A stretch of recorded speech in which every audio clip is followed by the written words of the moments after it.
Alhamdulillah Alhamdulillahilladzi jaza'al 'amilin wa ahabbat ta'i'in wa baghadal 'asin. Asyhadu an la ilaha illallah wa asyhadu anna Muhammadan abduhu wa rasuluh.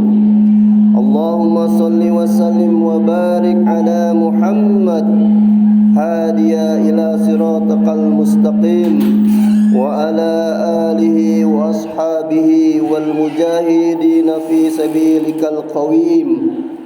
Amma ba'd, fa ya ayyuhal muslimun ittaqullaha haqqa tuqatih wa la tamutunna illa wa antum muslimun.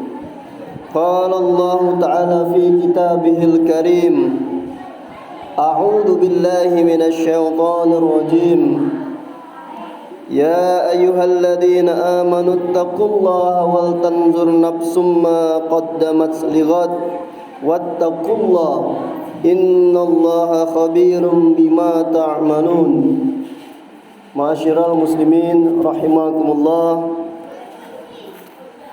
Pada kesempatan di hari dan di bulan yang mulia ini, khatib berwasiat kepada kita semua yang hadir pada hari ini, marilah sama-sama kita berusaha dan berupaya meningkatkan kadar keimanan dan ketakwaan kita kepada Allah Subhanahu wa taala. Takwa dalam arti dari waktu ke waktu kita mengalami peningkatan, baik secara kualitas maupun secara kuantitas keimanan dan ketakwaan kita kepada Allah Subhanahu wa taala. Ma'asyiral muslimin rahimakumullah. Pada kesempatan hari ini khatib mengambil judul khutbah memuliakan bulan mulia, yaitu bulan Muharram. Kita bersyukur kepada Allah Subhanahu wa taala karena pada hari ini kita dapat menunaikan ibadah salat Jumat di bulan yang mulia, yaitu bulan Muharram 1444 Hijriah. Bulan Muharram termasuk satu dari 4 bulan yang ditetapkan oleh Allah Subhanahu wa taala sebagai bulan suci atau bulan haram, yaitu bulan di mana manusia dilarang keras untuk melakukan kemaksiatan dan kejahatan. Allah Subhanahu wa taala menjelaskan di dalam Al-Qur'an surat At-Taubah ayat 36. A'udzu billahi minasy syaithanir rajim.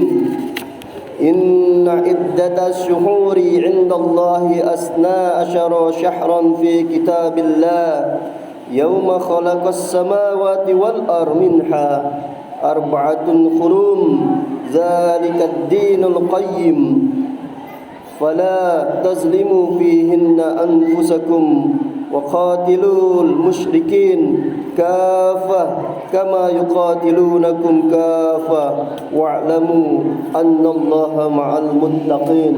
Shadaqallahul azim. Yang artinya sesungguhnya bilangan bulan di sisi Allah ada 12 bulan dalam ketetapan Allah di waktu Dia menciptakan langit dan bumi. Di antaranya ada 4 bulan haram atau 4 bulan yang suci. Itulah ketetapan agama yang lurus. Maka janganlah kamu menganiaya diri kamu di keempat bulan tersebut. Surat At-Taubah ayat 36. Pada ayat tersebut Allah Subhanahu wa taala menjelaskan ada 4 bulan mulia. Keterangan 4 bulan mulia ini diperoleh dari sabda Rasulullah sallallahu alaihi wasallam yang artinya setahun terdiri dari 12 bulan. Di antaranya ada 4 bulan haram, 3 berurutan, yaitu bulan Zulqa'dah, Zulhijjah dan bulan Muharram, serta bulan Rajab, Mudhar yang terletak antara Jumada dan Sya'ban. Pada surat At-Taubah ayat 36 tersebut Allah berpesan, fala tazlimu fihinna anfusakum, janganlah kalian menzolimi, janganlah kalian menyakiti diri kalian di dalamnya. Maksudnya adalah pada bulan Muharram kaum muslimin disuruh untuk memperbanyak amal ibadah dan berusaha sekuat tenaga untuk meninggalkan segala bentuk kemaksiatan dan kemungkaran, meninggalkan sesuatu yang dilarang dan diharamkan oleh Allah Subhanahu wa taala. Sebaliknya, kaum muslimin disuruh untuk memperbanyak amal ibadah, amal soleh, amal kebaikan, amal yang dapat dilakukan tidak terbatas hanya pada amalia yang bersifat hablu minallah atau hubungan kepada Allah, namun seperti solat, namun juga dapat dilakukan dengan hablu minan nas atau hubungan sesama manusia, seperti dengan memperbanyak silaturahmi, bersedekah, belajar Al-Quran, atau menyantuni kaum du'afa dan anak yatim piatu. Seperti rutinitas di masyarakat kita, setiap tanggal 10 Muharram, para jamaah majelis taklim menyelenggarakan kegiatan ceramah dan pengajian yang mengupas tentang hijrahnya Nabi Muhammad SAW, dan dilanjutkan dengan pemberian santunan kepada anak yatim piatu dan kaum du'afa. Kaum muslimin rahimakumullah, pada kesempatan yang mulia ini khatib akan menyampaikan 3 aktivitas yang dapat kita lakukan dalam rangka memuliakan bulan mulia, yaitu bulan Muharram. Aktivitas pertama yang dapat dilakukan yaitu mengenang peristiwa bersejarah hijrah Nabi Muhammad SAW dari kota Mekkah Al-Mukarramah ke Madinah. Momentum tahun baru Islam tidak terlepas dari peristiwa hijrahnya atau berpindahnya Nabi Muhammad SAW 14 abad yang silam. Dengan mempelajari kisah hijrah atau hijrahnya tersebut, kita akan mengetahui bagaimana beratnya perjuangan Nabiullah Muhammad SAW dalam menyebarkan, mempertahankan dan memperjuangkan ajaran agama Islam di Mekah. Selama 13 tahun di Mekah, Nabi Muhammad dan para sahabatnya menghadapi berbagai tantangan dalam berdakwah. Muhammad Said Ramadan Al-Buti dalam bukunya berjudul Sirah Nabawiyah atau kisah atau sejarah Nabi Muhammad SAW menceritakan ketika pengikut Rasul sudah mulai bertambah mencapai 70 orang, para penduduk kafir Quraisy mulai cemas dan gelisah. Para pembesar kafir Quraisy menyusun strategi dan taktik bagaimana cara menghentikan dakwah Rasulullah SAW. Sahabat Nabi yang disiksa diantaranya adalah Bilal bin Rabah. Tubuh Bilal dipakaikan baju besi dan dijemur di terik panas matahari. Kemudian pada keadaan terikat, beliau diseret dari kampung ke kampung. Tidak ada yang terucap dari lisannya kecuali Ahad, Ahad, Ahad, yang maknanya adalah Allah Maha Esa. Hingga akhirnya Bilal bin Rabah dapat dimerdekakan dan diselamatkan oleh Abu Bakar As-Siddiq. Kisah penyiksaan juga dialami oleh para sahabat yang lainnya, seperti Sumayyah sebagai wanita yang pertama kali yang syahid di jalan Allah. Sumayyah dipaksa Abu Jahal untuk meninggalkan ajaran Islam, namun Sumayyah tetap berpegang teguh pada ajaran Allah, dan kemarahan Abu Jahal pun memuncak, kemudian membunuhnya dengan menombak kemaluannya di depan suaminya. Inilah beberapa potret siksaan yang dialami para sahabat. Menghadapi kondisi ini, para sahabat mengadu dan meminta pendapat kepada Rasulullah SAW. Beliau menjawab, "Sesungguhnya aku pun telah diberitahu bahwa tempat kalian adalah Yasrib. Barang siapa yang ingin keluar, maka hendaklah keluar Yasrib." Yasrib adalah Madinah. Di masa Rasulullah, Madinah disebut dengan Yasrib. Kondisi inilah yang melatar belakangi peristiwa hijrah Rasulullah dan para sahabatnya dari kota Mekah ke kota Madinah atau Yasrib. Mereka secara bergelombang dan sembunyi-sembunyi berangkat hijrah menuju Yasrib atau Madinah, meskipun harus rela meninggalkan sana keluarga, rumah dan tanah kelahirannya. Kaum muslimin yang dimuliakan Allah. Yang kedua yaitu menerapkan warisan kalender Islam dalam kehidupan sehari-hari.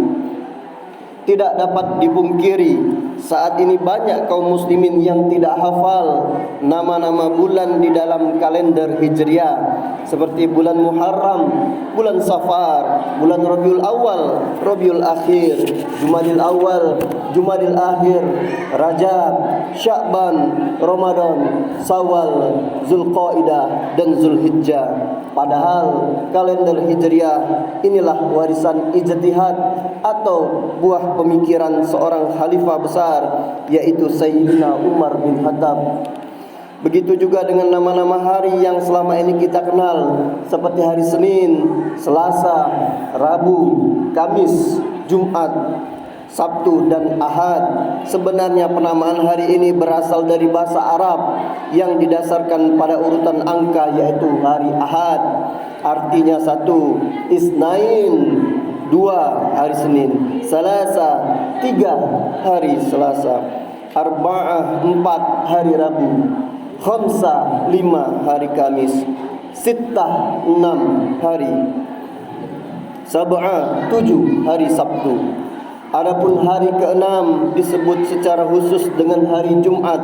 Sebab itulah penamaan yang diberikan Allah di dalam Al-Quran yang menunjukkan adanya kewajiban solat Jumat secara berjamaah, sebagaimana dalam Quran surat Al-Jumu'ah ayat 9. Untuk itu, pada suasana tahun baru Islam saat ini, marilah kita memperkenalkan diri dan keluarga kita untuk mencintai warisan kalender Islam dengan mencantumkan tanggal, bulan dan tahun Hijriah pada penulisan surat menyurat di saat upacara hajatan ataupun acara-acara kegiatan keislaman.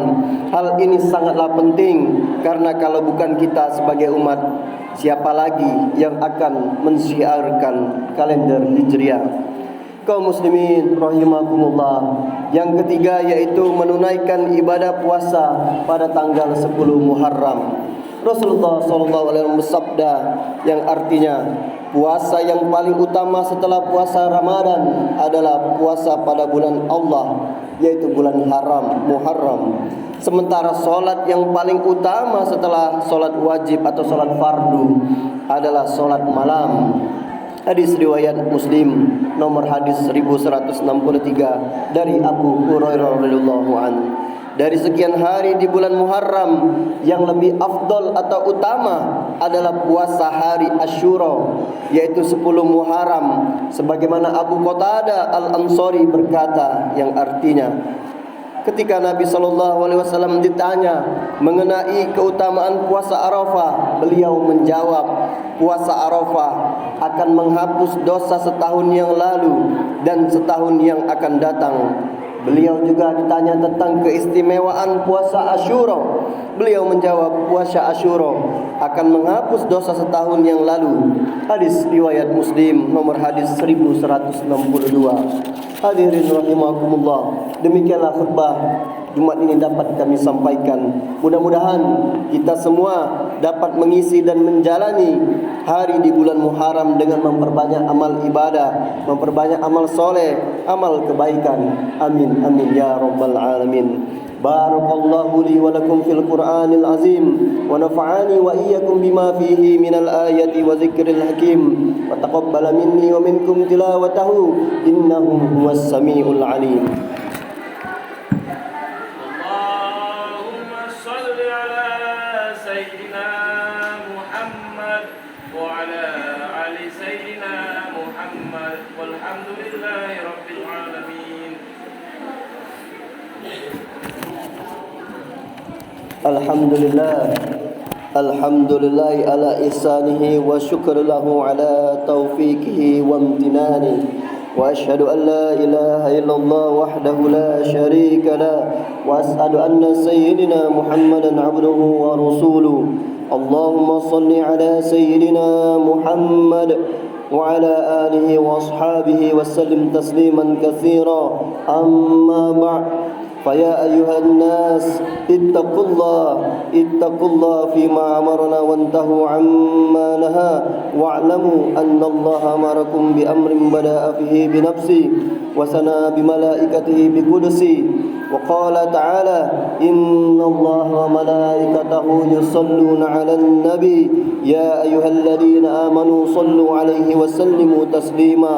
اللهم صل على سيدنا محمد صلى الله عليه وسلم وعلى آل سيدنا محمد وعلى أنبياء ورسولك وملائكة المقربين، وارض اللهم عن الخلفاء الراشدين أبي بكر وعمر وعثمان وعلي وعن الصحابة أجمعين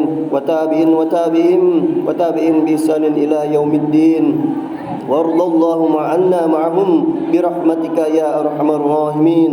اللهم اغفر للمؤمنين والمؤمنات والمسلمين والمسلمات الأحياء منهم والأموات. اللهم أعز الإسلام والمسلمين وأذل الشرك والمشركين وانصر عبادك الموحدين وانصر من نصر الدين واهزم من خذل المسلمين ودمر أعداء الدين وأعل كلماتك إلى يوم الدين. اللهم ادفع عنا البلاء والوباء والزلازل والمهانة وسوء الفتنة والمهانة ما ظهر منها وما بطن عن بلدنا إندونيسيا خاصة وسائر البلدان المسلمين عامة يا رب العالمين.